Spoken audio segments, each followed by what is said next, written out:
Hello hello guys, I am back with a new video. और आज की video में हम वापस से बात करेंगे एक मूवी के बारे में जिसका नाम आपने बहुत बार सुना होगा, आपने फिक्शन में देखा ही होगा। जिसका रस निकल जाए तो वो फिक्शन कैसी बनेगी, तो पल्प फिक्शन। हाँ, पल्प फिक्शन एक यूनि डायरेक्टेड स्टोरी के साथ नहीं चलती है, मतलब उसमें दो तीन चीज़ें चल रही होती हैं और उन दो तीन स्टोरी को एक लास्ट में कनेक्ट करा जाता है, जो कि बीच में भी कनेक्टेड थी, बट जब एंड तक जाती है मूवी और वहाँ घूम के वापस आती है तो आपको वो कुछ सोचने पे मजबूर करती है कि ये सब हो रहा है डेस्टिनी की वजह से या तुम करना चाह रहे हो इसी वजह से। तो इस मामले पे खेला है किसने? हाँ, master of cinema Quentin Tarantino. Quentin Tarantino जिनकी मूवी है ये, उन्होंने दिया इसमें कैमियो भी। और मूवी कैसी है, मतलब तुमने इसकी मूवीज बहुत सारी देखी है, मतलब तुम्हें पता भी नहीं है कि वो बंदा है ना, वो ऐसे करता। वो क्विंटन टेरेंटिनो की पल्प फिक्शन का कैरेक्टर है। तो मूवी स्टार्ट होती है एक लॉन्ग शॉर्ट सीन से, जिसमें पंपकिन और हनी बनी वांट सम इजी मनी। और वो कैसे होगा वो तुम्हें सीन में दिखाया जाता है कि एक रेस्टोरेंट में वो सोचते हैं कि यार तो पैसा लेके जाएंगे घर, चाहे कुछ भी करना पड़े।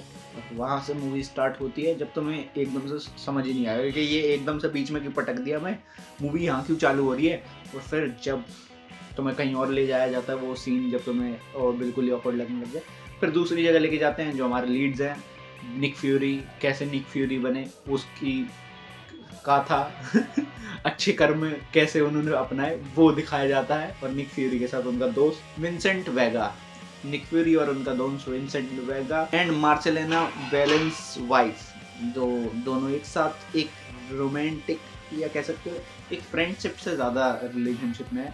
और वो उसको बता भी नहीं पा रहे, मतलब वो बॉस की बीवी है तो घुमाने भी ले जाता है, क्योंकि बॉस ने कहा है कि घुमाने ले जा, मेरे पास टाइम नहीं, मेरे को ड्रग डीलिंग या ये सब करना है, जो गैंगस्टर वाले काम है, डील करना पड़ेगा। हाँ, तो वो करता है और अपनी बीवी को कह देता है कि ये मेरा छोटू है, लेफ्ट हैंड है, राइट हैंड अच्छे तरफ रहता है, तो लेफ्ट हैंड वो कहता है कि जाओ घुमा के लाओ भाभी को।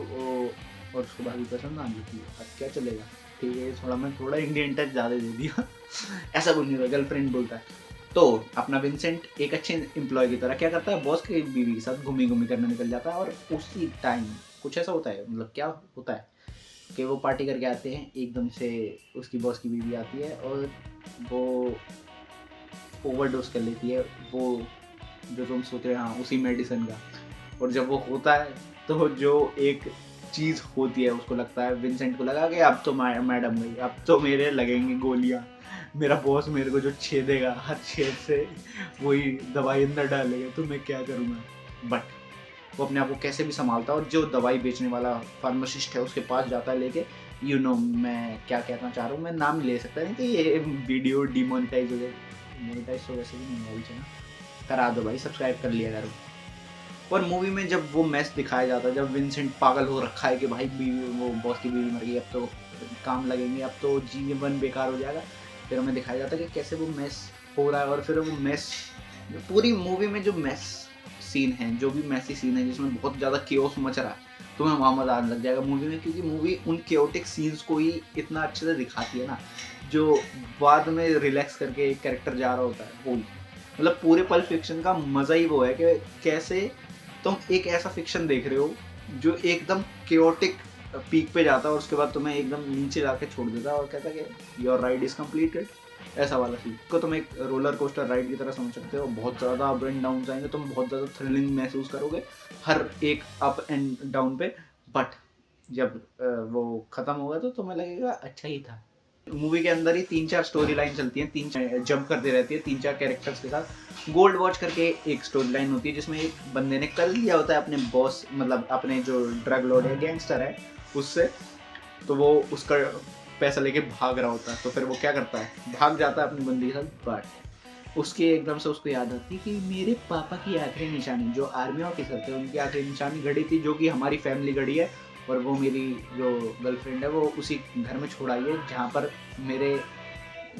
मेरे लोनर कुछ नहीं था, जहाँ पर जिनसे मैंने लोन लिया वो गैंगस्टर्स के लोग खड़े होंगे। तो अब मेरे को जाके घड़ी तो लानी है, क्योंकि घड़ी तो फैमिली वेल्थ है, एक ही चीज़ है जो फैमिली में बची है, पापा तो जा चुके। और फिर मूवी का सबसे बढ़िया चेस सीक्वेंस आता है और जो मूवी को आगे बढ़ाता है, मतलब वो सीक्वेंस ही क्या है, तुम मतलब कुछ नहीं देखना है तो सिर्फ उस सीक्वेंस के लिए मूवी देखो, पहले ये एक दूसरे से लड़ रहे हैं, तो गैंगस्टर है उसको पता चल गया है कि ये बंदा है और उसको बिल्कुल गाड़ी के सामने आ जाता है, तो उसको उन दोनों का एक्सीडेंट कर हो जाता है क्योंकि वो सामने देख लेता है, तो वो एकदम से गाड़ी चढ़ा दिया और फिर वो एक दूसरे से बच बुचा के एक शॉप पे पहुंचते हैं जहाँ पर तुम कह सकते हो ना अमेरिका में बहुत लीगल है गन्स और वेपन्स, तो उस शॉप पे वेपन शॉप पे पहुंचते हैं और वेपन शॉप वाले ने कुछ ऐसा करा जो तुम सोच भी नहीं सकते।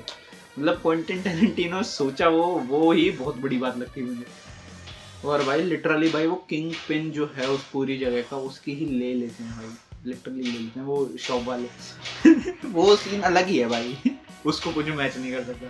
सोचो जो लड़ रहे थे एक दूसरे, वो एक दूसरे के साथ पैक बना के लड़ते हैं और कहते हैं कि अब तू मेरे को वापस चेक कर दो, मेरा कभी मत दियो पर इस सिटी से दूर हो जाइए और जो आज हुआ है पता नहीं लगना चाहिए किसी को। दी बोनी सिचुएशन और मिरेकल, जब रेस्टोरेंट में बैठ के दोनों पार्टनर्स क्राइम पार्टनर्स एक दूसरे से बात कर रहे थे और वो बात कर रहे थे कि हम जो ये काम कर रहे हैं वो सही है कि नहीं। निक फ्यूरी इस बार अच्छे मुकाम पे जाने के लिए सोच रहे होते हैं और वो कहते हैं कि ये सब जो और ये जो सब हो रहा है, हम जो गोलियों से बचे, ये सब जो हुआ वो एक मिरेकल है, नहीं तो हम मर सकते थे। और वो इस मिरेकल को ध्यान में रख के अब इस काम को छोड़ना चाहता था। और दूसरा दोस्त जो है वो कहता है नहीं ऐसा कुछ नहीं, तू ज़्यादा सोच रहा है, वो तो होना था तो हो।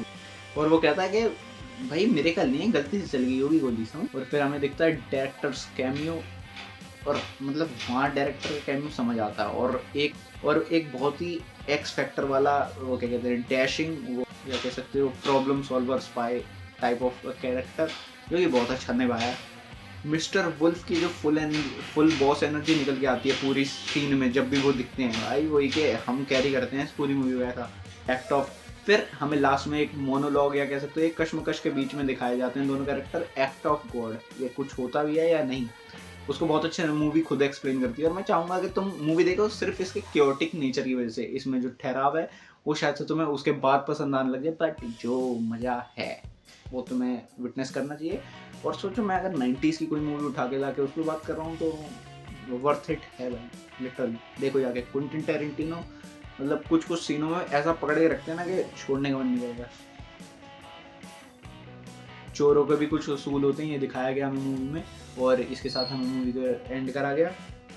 और मूवी में एंड होते होते हमें बता जाती है मार्वल में निक फ्यूरी कैसे आया, कि एक ही बंदा था जो मूवी एंड होते होते मिरेकल्स में यकीन रखने लग गया था, भगवान में यकीन रखने लग गया था। और वो निकल गया अपनी पतली गली पकड़ के और कहने लग गया कि अब मैं करूँगा अच्छे काम। और उसके बाद तुम्हें पता ही है उसकी पूरी कहानी, की एक बिल्ली उसकी आंखों पे पंजा मार देती है जिसकी वजह से उसको एक आई पैच पहनना पड़ता है और उसको हम जानते हैं निक फ्यूरी के नाम से। Yes, you heard me right.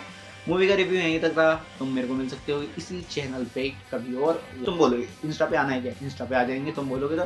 पर हाँ अभी जो मैं चाहता हूँ तुमसे प्लीज़ सब्सक्राइब कर दो, लाइक कर दो अगर वीडियो पसंद आई, सब्सक्राइब शेयर कर दो अगर अपने दोस्तों से जिनका सिमिलर इंटरेस्ट ऑफ कंटेंट है या कंटेंट ऑफ फिटनेस, जिनको सेम कंटेंट में इंटरेस्ट है।